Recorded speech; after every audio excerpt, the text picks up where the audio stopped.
स्वागत है आप सभी दोस्तों का आज की इस नई वीडियो में। प्रधानमंत्री आवास योजना को लेकर के कुछ नई अपडेट आ चुकी है।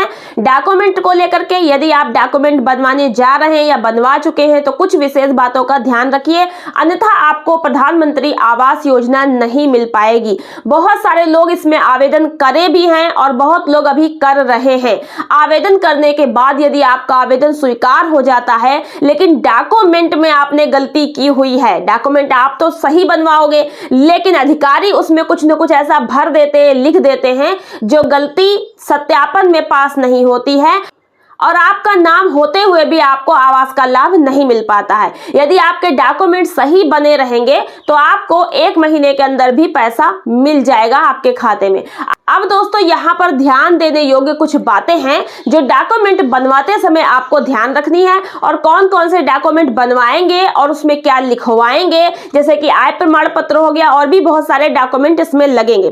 तो सारी चीजें मैं यहाँ पर आपको क्लियर करने वाली हूँ, ध्यान से देखिएगा। दोस्तों, प्रधानमंत्री आवास योजना का आवेदन हो रहा है 2025 में। प्रधानमंत्री आवास योजना फेज 2 चल रही है।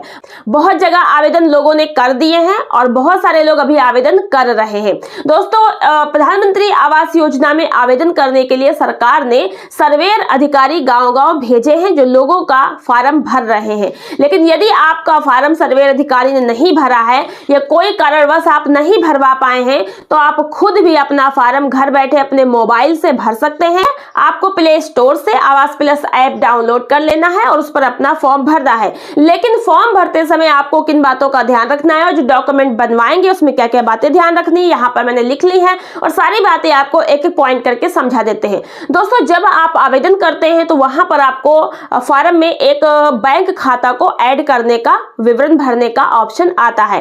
तो अगर आपका बैंक खाता खुला है तो आप भर दीजिए, नहीं खुला है तो खाता खुलवाकर आप बाद में भी उसमें विवरण भर सकते हैं। तो अभी आपको क्या करना है, जैसे आपको बैंक खाता अगर आपका खुला हुआ है तो कोई भी सरकारी बैंक में यदि आपका खाता खुला है, जैसे कि SBI, पंजाब नेशनल बैंक और भी बहुत सारी बैंक हैं, तो अगर कोई भी सरकारी बैंक में आपका खाता खुला है और वो आपका खाता एक्टिव है तो उस खाते को आप फॉर्म में भर सकते हैं, लगा सकते हैं। या आपके गांव में कोई भी क्षेत्रीय बैंक है, सरकार के द्वारा खुलवाई गई है, तो उन बैंकों में आप अपना खाता खुलवा लें। यदि नहीं खुला है और पहले से खुला है तो आप उसको लगा सकते हैं।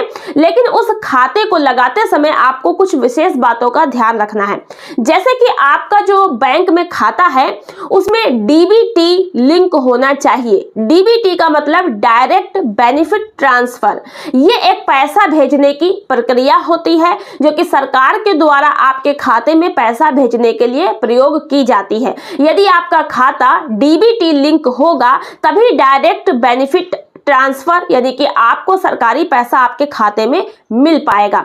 और साथ ही दोस्तों, आपको ध्यान रखना है कि DBT के साथ में आपका खाता NPCI लिंक होना चाहिए और उस खाते में आपका पैन कार्ड अपडेट होना चाहिए। यदि आपके पास पैन कार्ड नहीं है तो पहले आप पैन कार्ड किसी भी जन सेवा केंद्र से जाकर आवेदन करके पैन कार्ड बनवा लीजिए और पैन कार्ड को अपने बैंक खाते से अपडेट करा दीजिए। इतना करने के बाद आपको एक बात का और ध्यान रखना है कि आपका जो पैन कार्ड है वो आधार कार्ड से लिंक करवा देना है। तो इस प्रकार से आपका खाता पूरी तरीके से एक्टिव माना जाएगा और ये सारा कुछ अगर आपका लिंक रहेगा तो डायरेक्ट आपका पैसा आवास वाला आपके खाते में पहुंच जाएगा। अब दोस्तों, यहाँ पर आपको इस बात का भी ध्यान रखना है कि जितने भी आपके परिवार में सदस्य हैं सभी का आधार कार्ड बना होना चाहिए और आधार कार्ड में मोबाइल नंबर लगा होना चाहिए। तो आधार कार्ड में मोबाइल नंबर लगा रहेगा और बैंक खाते में भी मोबाइल नंबर लिंक करा देना आपके लिए जरूरी है। तो बैंक खाते में मोबाइल नंबर, आधार लिंक दोनों होना चाहिए, पैन कार्ड अपडेट होना चाहिए, पैन कार्ड आधार से लिंक होना चाहिए और NPCI DBT बैंक खाते में लिंक होना चाहिए। परिवार में जितने भी सदस्य हैं सबका आधार कार्ड और सारे के आधार कार्ड जो हैं वो बैंक खाते से लिंक और प्लस उसमें मोबाइल ऐड होना चाहिए। इतना सब कुछ आप करा लीजिएगा। उसके बाद अगला पॉइंट है कि राशन कार्ड। परिवार में जितने भी सदस्य होते हैं, 5 हैं, 10 हैं, 20 हैं, जो भी हैं आपके परिवार के लोग, तो उनमें जो है जो आपका राशन कार्ड होगा तो किसी एक के नाम से तो आप आवेदन करोगे ही प्रधानमंत्री योजना का आवास वाला। मान लीजिए आपके घर में 5 लोग हैं और आपने मम्मी के नाम से प्रधानमंत्री आवास योजना का फॉर्म ऑनलाइन करवाया या किया है, तो मम्मी का जो राशन कार्ड में नाम होना अनिवार्य है। मतलब जिसका नाम राशन कार्ड में रहेगा उसी में से किसी एक के नाम से आप फॉर्म को भरवाइएगा, ठीक है। और विशेष रूप से महिला के नाम से भरवाइएगा क्योंकि महिला को वरीयता है। अधिकतर जो आवास का आवंटन है महिला आवेदकों को ही किया जाएगा। अगला है जॉब कार्ड, जो सबसे ज्यादा अनिवार्य है, जिसको लेकर आपने बहुत सारी वीडियो देखी होगी। दोस्तों जॉब कार्ड का मतलब होता है कि ऐसा कोई काम जो आप मजदूरी कर रहे हो उसका एक कार्ड बनता है। तो बहुत सारे लोग मनरेगा में मजदूरी करते हैं, उसका भी कार्ड होता है, मनरेगा मजदूरी वाला कार्ड होता है और उसमें आपकी जो भी मजदूरी आप करने जाते हो वो चढ़ाई जाती है, उसका पैसा आपको दिया जाता है। तो मनरेगा का भी जॉब कार्ड होता है, बहुत लोग का बना होगा, नहीं बना है तो बनवा लीजिएगा जाके ब्लॉक वगैरह पे, या फिर अपने ग्राम के सचिव से मिलकर आप जॉब कार्ड बनवा सकते हैं। इसके अलावा अन्य भी मजदूरी होती है, जैसे मनरेगा के अलावा आप किसी विभाग में या कहीं मजदूरी कर रहे हैं तो उस मजदूरी के काम का भी एक जॉब कार्ड ब्लॉक स्तर से बनाया जाता है। तो यदि आप मनरेगा के इतर कोई दूसरी जगह मजदूरी कर रहे हैं और उसका भी अगर आपको जॉब कार्ड बनता है आपके ऑफिस से या बना है तो वो भी आप लगा सकते हो। बस आपका मजदूरी यानी कम से कम इनकम वाला एक सर्टिफिकेट होता है जॉब कार्ड, इसलिए ये अनिवार्य है। तो आप अपने किसी भी अधिकारी से मिल करके बनवा सकते हो। मनरेगा जॉब कार्ड बनवाना है सचिव से मिल लो और ब्लॉक पे जा करके आप मिल सकते हो ऑफिस में जहां पर मजदूरी वाले जो काम देखे जाते हैं, ठीक है। तो इतना आपको करना है कि जॉब कार्ड अनिवार्य है, इसको आपको बनवा लेना है। फॉर्म भरते समय आप इसको लगाएंगे तो अच्छी बात है, नहीं तो आप फॉर्म भरने के बाद भी इसको बनवा करके उसमें अपडेट करा सकते हैं। अब मनरेगा जॉब कार्ड क्यों जरूरी है? क्योंकि इससे कम से कम आमदनी का पता चलता है और सरकार की प्राथमिकता है कि जो सबसे कम आमदनी वाले लोग होंगे पहले उनको वरीयता दी जाएगी और आवास का पहला आवंटन गरीब तबके के लोगों को किया जाएगा। जब उससे आवास बच जाएंगे तो उनसे थोड़ा ऊपर वाली आमदनी के लोगों को दिया जाएगा। अगला पॉइंट है कि जिसके नाम से आप आवेदन कर रहे हैं परिवार में उसका वोटर कार्ड भी अनिवार्य है, यानी आपका वोटर कार्ड भी देखा जाएगा, वोटर आईडी आपके पास होनी चाहिए। फिर आपके पास पासपोर्ट साइज के फोटो होने चाहिए जिसके नाम से आप आवेदन कर रहे हैं। उसके बाद दोस्तों आता है कि आपके पास जात, आय, निवास इसकी भी जरूरत पड़ेगी। तो जब आप आवेदन करते हो तब तो आपको ये नहीं लगाने हैं, केवल आय बता देनी है वो भर देंगे, या आप खुद ही अगर अपना फॉर्म भर रहे हो तो अपनी आय भर सकते हो। यहाँ पर ये ध्यान दीजिएगा कि इस बार 2025 में जो आवास के फॉर्म भरे जा रहे हैं सरकार ने कहा है यदि आपकी आमदनी 15,000 रुपए तक या इससे कम है महीने की तो आप आवेदन कर सकते हो और आपको आवास का लाभ मिलेगा।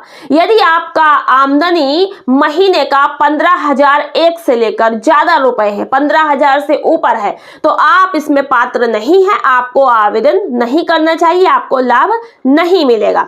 इसलिए दोस्तों आय प्रमाण पत्र की आवश्यकता पड़ेगी। जाति प्रमाण पत्र भी आपका लगेगा, निवास प्रमाण पत्र है। और दोस्तों यहाँ पर पॉइंट वाली बात यह है कि इन सभी दस्तावेज को आपको ये देख लेना है कि आपने इसको कब बनवाया। बहुत से लोगों के पास बने हुए रखे होंगे पुराने, किसी का 2 साल पुराना है, किसी का 3 साल पुराना है, किसी का 6 महीने पहले का है, और आप उसे लगा दोगे तो वो दस्तावेज भी मान्य नहीं होंगे। आपको आय प्रमाण पत्र तुरंत का बनवाना पड़ेगा, करंट की आपको आय दिखानी पड़ेगी। तो आय, जाति, निवास आप विशेष रूप से नया ही बनवा ले तो ज्यादा अच्छा है। और इनको बनवाने के लिए आप तहसील में भी जाकर आवेदन कर सकते हैं या फिर किसी जन सेवा केंद्र से जाकर आवेदन कर सकते हैं। लेकिन ध्यान देने वाली बात यह है दोस्तों कि जब हम जन सेवा केंद्र से आय प्रमाण पत्र बनवाते हैं तो वहां पर क्या होता है कि आय प्रमाण पत्र वो लोग आवेदन कर देते हैं और कोई भी अधिकारी आपकी वो आय नहीं लिखते हैं। मैक्सिमम देखा है कि आय प्रमाण पत्र पर आपकी आमदनी ज्यादा ही लिख कर आती है। तो अगर 15,000 रुपए कम से कम आपका महीने का इनकम मांगा गया है कि इतना तक रहेगा तो आपको पात्र माना जाएगा, तो आपको क्या करना है कि आपको वार्षिक आमदनी कम लिखवानी है। अगर 15,000 देखा जाए तो फिर 1,80,000 रुपए पूरे साल की कमाई हो गई, तो आप कम से कम 70,000 80,000 वार्षिक आय प्रमाण पत्र पे लिखवाइए। यानी आप महीने का अगर 15,000 बताया गया तो आप 14,000 12,000 13,000 14,500 इस तरीके से मासिक आमदनी लिखवाइए आय प्रमाण पत्र पे, और वार्षिक आपको 1 लाख से नीचे ही दिखानी है। अब दोस्तों अगर आप ये आमदनी दिखानी है तो आपको खुद से अधिकारी से मिलना पड़ेगा और जाकर कहना पड़ेगा सर हमारी इतनी आमदनी आप आय प्रमाण पत्र पे लिखिएगा। यदि आप खुद जाकर अधिकारी से नहीं मिलेंगे तहसील में, तो अगर जल सेवा केंद्र से बनवाते या किसी को पैसा देके बनवाते तो मन मुताबिक आमदनी वो अपने हिसाब से चढ़ा देते हैं और जल्दी आपकी वास्तविक आमदनी नहीं चढ़ पाती है। ये भी एक कारण रहता है कि आपका फार्म आ भी गया है सिलेक्ट होके, तो डॉक्यूमेंट में आपकी आमदनी कुछ और दिखा रही है, आय प्रमाण पत्र में जॉब कार्ड पे कुछ और दिखा रही है, मैच नहीं कर रही। जॉब कार्ड पे आप मजदूरी के हिसाब से दिखा रहे भैया हम 14,000 रुपए महीना कमाते हैं, आय प्रमाण पत्र में आपकी 16 दिखा रही है, तो उसमें दिक्कत हो जाती है और आपका फार्म रिजेक्ट हो जाता है। तो ऐसे में आपको क्या करना है कि भाई अपने जो है अधिकारी से जाके मिल लेना है और मिलकर ही अपने डॉक्यूमेंट बनवाना है, जिससे आप उनसे कह सको कि सर आपको यकीन नहीं तो आप विश्वास नहीं, घर चल के देखो, हमारे पड़ोसियों से पूछो, हमारा जो है ब्यौरा चेक करो कि हम महीने में कितना कमाते हैं या हमारी साल की कितनी आमदनी है, तो कम से कम लिखवाएंगे, जब भी आपका सही आय प्रमाण पत्र बन पाएगा और आप जो है तब पात्र हो पाएंगे। दोस्तों अगला है, अगर आप ग्रामीण क्षेत्र में रहते हैं, गांव में रहते हैं, तो आपकी आमदनी जो है वो कम से कम होनी चाहिए, जो कि मैंने आपको बताया। तो इसके लिए आपको खुद से जाकर ही आपको आय प्रमाण पत्र वगैरह बनवाना है और अपनी आमदनी को सही तरीके से लिखवाना है। ये आप जरूर से कर लीजिएगा, क्योंकि आप कोई भी कैफे से बनवाते हो या किसी जन सेवा केंद्र से बनवाते हो तो वो क्या करेंगे ना, आपका सही आय नहीं दर्शाते हैं। तो जाति आय निवास ये सब आप जा करके खुद से अधिकारी से मिलकर उनसे कहकर अपना तरीके से आप बनवा लीजिएगा, कि थोड़ा बहुत उनसे कहना सुनना पड़ेगा ही, वो फिर आपको खुद ही बनवानी पड़ेगी, अदरवाइज वो सही नहीं बन पाएगी। ठीक है, तो ऐसा बहुत सारे लोग के साथ होता रहता है। अगला है मोबाइल नंबर। तो आप एक मोबाइल नंबर भी अपना ही डलवाइएगा, किसी पड़ोसी का रिश्तेदार का मत डलवाइएगा फार्म में, क्योंकि कोई भी मैसेज आएगा, सूचना आएगी तो डायरेक्ट आपके पास आए और आपको उसका जो है उत्तर देना हो तो उत्तर दे सके, या आपको जो भी सूचना है जल्दी से जल्दी मिल पाए। अब दोस्तों यहाँ पर एक आपकी अगर ईमेल आईडी है, अगर आप बना रखे हो तो वो भी अपने आवेदन में लगा देना। क्या होता है, सरकार कोई मैसेज भेजे या कोई पत्राचार हो तो वो ईमेल से ही होता है, तो अगर ईमेल बनाकर भी अगर आप लगा दोगे या बनी हुई आपके पास से लगा दोगे, ज्यादा बेनिफिट रहेगा। दोस्तों अगला है कि जब आप आवेदन करेंगे तो भारत का नागरिक होना चाहिए, वही लोग इसमें आवेदन कर सकते हैं। अगला है, परिवार में आपके जितने भी सदस्य हो किसी के पास भी कोई भी सरकारी नौकरी नहीं होनी चाहिए। मतलब अगर आपके परिवार में आप अपने नाम से आवेदन कर रहे हो तो आपके जो परिवार में बाकी लोग हैं, राशन कार्ड से जुड़े हैं, परिवार से जुड़े हैं, तो उनका भी सबका नाम आपके फॉर्म में भरा जाएगा, उनके भी आधार कार्ड लगेंगे। तो ऑलरेडी वो 15,000 से ज्यादा पैसा ना कमा रहे हो और साथ में वो किसी सरकारी नौकरी में ना हो। जैसे कि आपकी 15,000 से कम आमदनी है, आपने फॉर्म भर दिया प्रधानमंत्री आवास योजना का, लेकिन आपके परिवार में बेटा है, बेटी है, कोई भी है, सबके नाम जो है राशन कार्ड में जुड़े हैं और आपने फॉर्म भरवाया, तो अपने परिवार में जितने भी लोग सबके नाम चढ़ेंगे ही, तो आप लगाओगे ही और सबके आधार कार्ड लगेंगे, तो एआई में सबका आधार कार्ड जांचा जाएगा। और अगर आपके परिवार में किसी की भी आमदनी 15,000 से ज्यादा निकल आती है तो फिर आपका फॉर्म रिजेक्ट हो जाएगा और आपको लाभ नहीं मिलेगा। तो पूरे परिवार की इनकम चेक होगी कि भाई कोई तो परिवार में आपके ज्यादा पैसा तो नहीं कमाता है, या किसी परिवार में किसी सदस्य के पास कोई ज्यादा इनकम तो नहीं है, मतलब या वो कोई सरकारी नौकरी में तो नहीं है, ये सब देखा जाएगा। साथ में आपके परिवार का कोई भी सदस्य इनकम टैक्स तो नहीं भरता है, आयकर दाता तो नहीं है, तो परिवार के सदस्य की भी आमदनी देखी जाएगी। केवल ये नहीं है कि आप ही के पास आमदनी नहीं है, बाकी परिवार में कोई भी खुशहाल है, कमा रहा है, तो उससे मतलब नहीं है, पूरे परिवार से मतलब है। तो पूरे परिवार की आमदनी जो है वो 15,000 से कम ही होनी चाहिए, ज्यादा नहीं होनी चाहिए। बाकी आय प्रमाण पत्र तो आपका ही लगेगा जो आवेदन करेंगे। ठीक है, यहाँ पर देखिए जाति का कोई बंधन नहीं है कि SC ST OBC सामान्य है और जाति के बंधन के हिसाब से इसमें सरकार लाभ देगी, तो ऐसा नहीं है। केवल यहाँ पर गरीबी देखी जाएगी, गरीबी को देखते हुए और इनकम को देखते हुए प्राथमिकता दी जा रही है। यहाँ पर कोई भी जात पात का बंधन नहीं है। अब दोस्तों ध्यान देने वाली बात यह है कि जमीन के बारे में बताया गया है कि आपका मतलब शहरी पात्रता थोड़ी अलग है, ग्रामीण पात्रता आप थोड़ी सी अलग है। तो मतलब यहाँ पर है कि आपके पास जो है 5 एकड़ से अगर ज्यादा भूमि है तो आप अपात्र हो, अगर कम भूमि है तो आप पात्र हो। अगला है कि शहरी क्षेत्र में आपको जो पैसा यहाँ पर मिलेगा 2.5 लाख रुपए तक मिलेगा यहाँ पर, और ग्रामीण क्षेत्र में लगभग 1,20,000 रुपए आपको आवास बनाने के लिए मिलेंगे, और आवास कंप्लीट होने के बाद आपको मनरेगा मजदूरी का भी पैसा दिया जाएगा। और साथ में यहाँ पर बताया गया है कि किसी के पास अगर 3 व्हीलर है, टेम्पो है, ऑटो है या 4 व्हीलर है, कोई भी मैजिक है, कार है, कुछ है, 3 पहिया वाहन, 4 पहिया वाहन, तो आप इसमें अपात्र हो। हाँ, अगर आपके पास मोटरसाइकिल है या 2 पहिया कोई भी वाहन है तो आप आवेदन कर सकते हो। ठीक है, तो ये कुछ है यहाँ पर। चलिए अब साथ में आपको हम हेल्पलाइन नंबर भी बता देते हैं। अगर आप प्रधानमंत्री आवास योजना संबंधित कोई भी जानकारी पाना चाहते हैं तो उसके लिए आपको गूगल में सर्च करना है प्रधानमंत्री आवास योजना हेल्पलाइन नंबर। जैसे ही आप सर्च करोगे यहाँ पर आपको हेल्पलाइन नंबर दिख जाएंगे। ठीक है, उसके अलावा आप प्रधानमंत्री आवास योजना अगर आप सर्च करते हो तो देखो यहाँ पर आपको मिलेगा अर्बन का। इस साइट पे जब आप जाओगे, इसकी आप लोग चेक कर लेना साइट। ठीक है, उसके बाद जब से क्लिक करोगे तो इस तरीके से स्क्रॉल करते जाइएगा, यहाँ पर आपको सीएम हेल्पलाइन नंबर मिलेगा। इस पे क्लिक करोगे तो कुछ इस प्रकार से आपको डाउनलोड करने को आएगा, डाउनलोड कर लेना तो आपको हेल्पलाइन नंबर मिल जाएंगे। ठीक है, या फिर इसके नीचे आप स्क्रॉल करोगे, नीचे की तरफ भी आपको दिखाई देगा। तो कुछ इस तरीके से आप हेल्पलाइन नंबर जान सकते हो, यहाँ पर कॉन्टेक्ट करके आप लोग बातचीत कर सकते। अर्बन का देखोगे तो शहरी क्षेत्र का रहेगा, और रूरल का देखोगे तो ग्रामीण क्षेत्र का रहेगा।